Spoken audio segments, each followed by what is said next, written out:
Pride and Prejudice by Jane Austen. Chapter 24. Miss Bingley's letter arrived and put an end to doubt.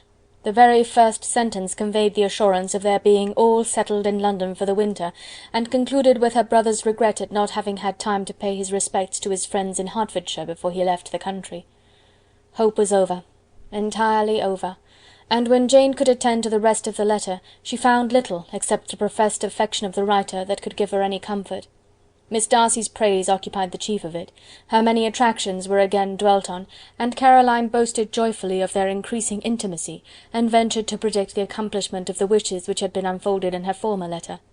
She wrote also with great pleasure of her brother's being an inmate of Mr. Darcy's house, and mentioned with rapture some plans of the latter with regard to new furniture.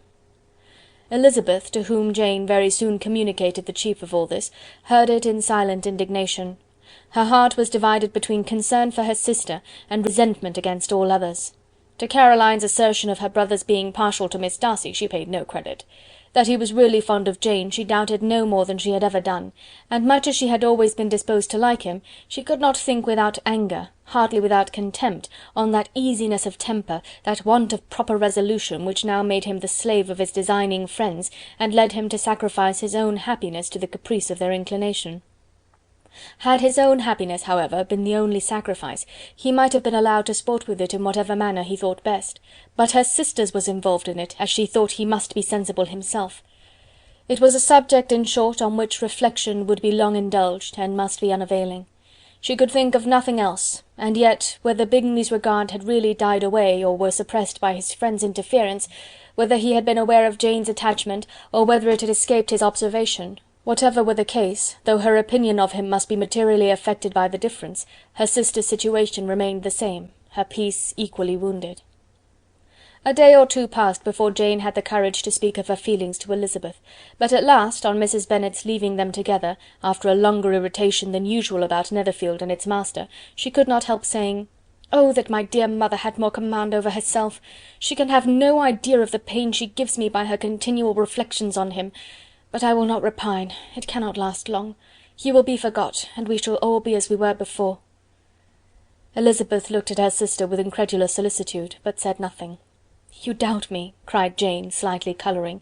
"Indeed, you have no reason. He may live in my memory as the most amiable man of my acquaintance, but that is all. I have nothing either to hope or fear, and nothing to reproach him with.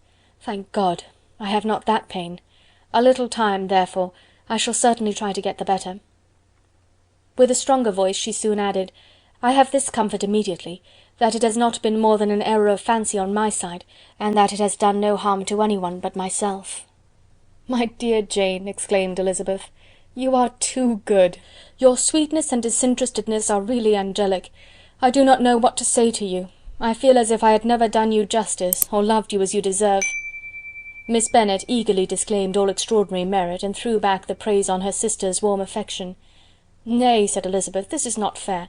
You wish to think all the world respectable, and are hurt if I speak ill of anybody. I only want to think you perfect, and you set yourself against it. Do not be afraid of my running into any excess, of my encroaching on your privilege of universal goodwill. You need not.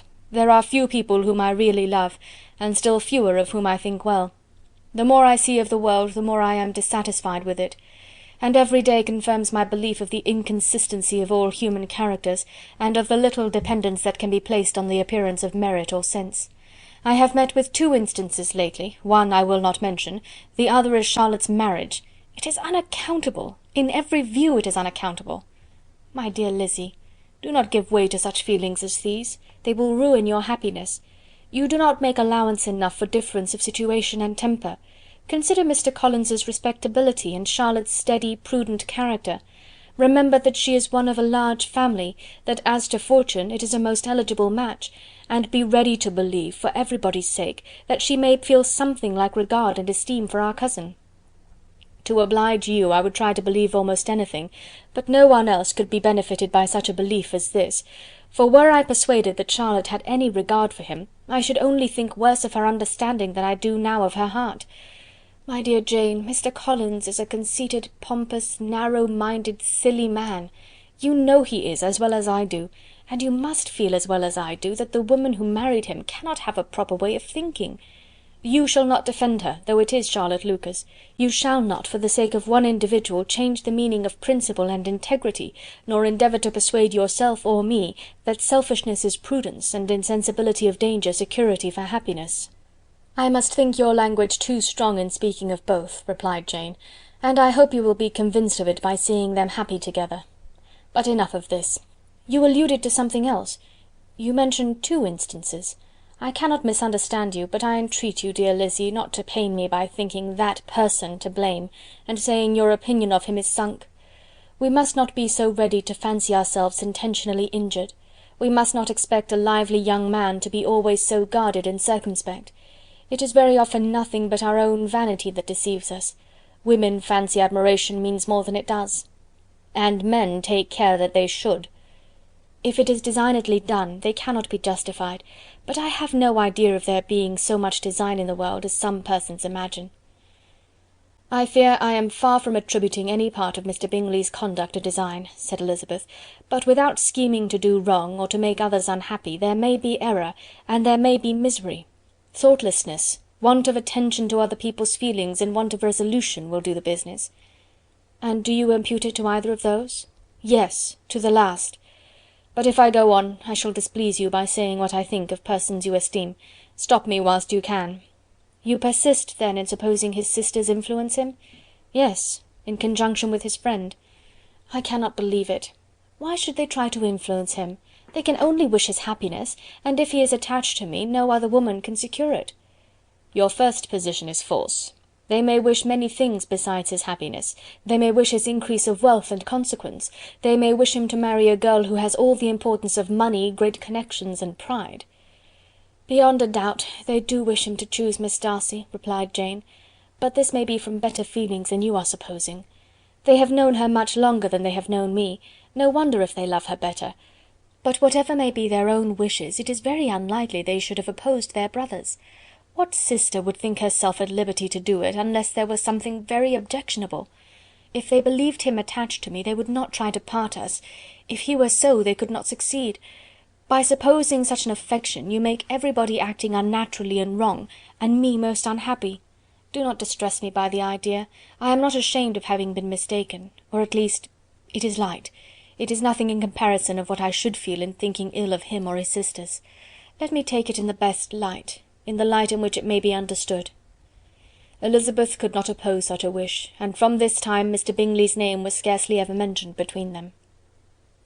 Mrs. Bennet still continued to wonder and repine at his returning no more, and though a day seldom passed in which Elizabeth did not account for it clearly, there was little chance of her ever considering it with less perplexity.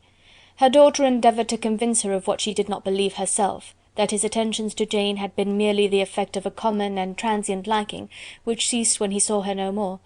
But though the probability of the statement was admitted at the time, she had the same story to repeat every day. Mrs. Bennet's best comfort was that Mr. Bingley must be down again in the summer. Mr. Bennet treated the matter differently. "So, Lizzy," said he one day, "your sister is crossed in love, I find. I congratulate her. Next to being married, a girl likes to be crossed a little in love now and then. It is something to think of, and it gives her a sort of distinction among her companions. When is your turn to come? You will hardly bear to be long outdone by Jane. Now is your time. Here are officers enough in Meryton to disappoint all the young ladies in the country. Let Wickham be your man. He is a pleasant fellow, and would jilt you creditably." "Thank you, sir, but a less agreeable man would satisfy me. We must not all expect Jane's good fortune." "True," said Mr. Bennet, "but it is a comfort to think that whatever of that kind may befall you, you have an affectionate mother who will make the most of it." Mr. Wickham's society was of material service in dispelling the gloom which the late perverse occurrences had thrown on many of the Longbourn family. They saw him often, and to his other recommendations was now added that of general unreserve. The whole of what Elizabeth had already heard, his claims on Mr. Darcy, and all that he had suffered from him, was now openly acknowledged and publicly canvassed, and everybody was pleased to know how much they had always disliked Mr. Darcy before they had known anything of the matter. Miss Bennet was the only creature who could suppose there might be any extenuating circumstances in the case, unknown to the society of Hertfordshire. Her mild and steady candour always pleaded for allowances, and urged the possibility of mistakes. But by everybody else Mr. Darcy was condemned as the worst of men. Chapter 24.